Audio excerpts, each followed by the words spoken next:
Very good morning to you. I greet you in Jesus' name.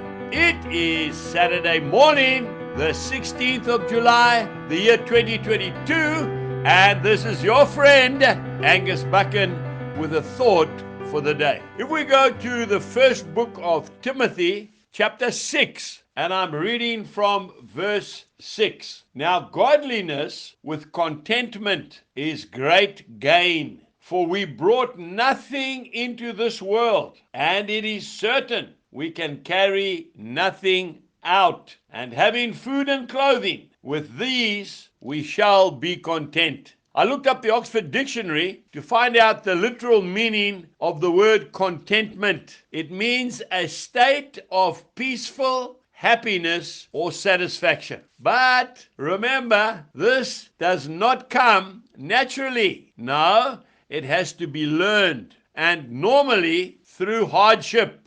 Paul the Apostle says in the book of Philippians chapter 4 and verse 11, not that I speak in regard to need, for I have learned in whatever state I am to be content. You know, my late dad was a prisoner of war. In the Second World War, he was a prisoner in Germany and in Italy for 3.5 years. He witnessed extreme hunger and starvation. And as a rule, in our little home, as children, my brother, my sister, and myself, we were allowed to eat as much food as we wanted. But there was a golden rule at the dinner table, and that was whatever you put on your plate must be eaten. Nothing must be left over.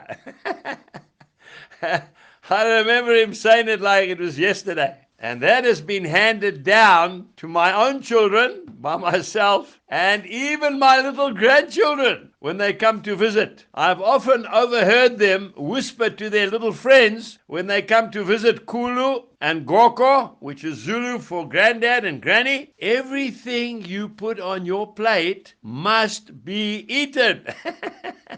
But as I grow older, I realize that most of the things in this life which we are chasing after are actually worthless. You know, the wisest man who ever lived was Solomon. And he said in the book of Ecclesiastes, chapter 2 and verse 11, he says, all was vanity and grasping for the wind. Today, let's be content with what God has given us. You know, Jesus had nothing. He didn't even own a house. I don't think anybody has ever been so content as he was. Amos chapter 5 verse 6 says, seek God and live. God bless you and have a wonderful day. Goodbye.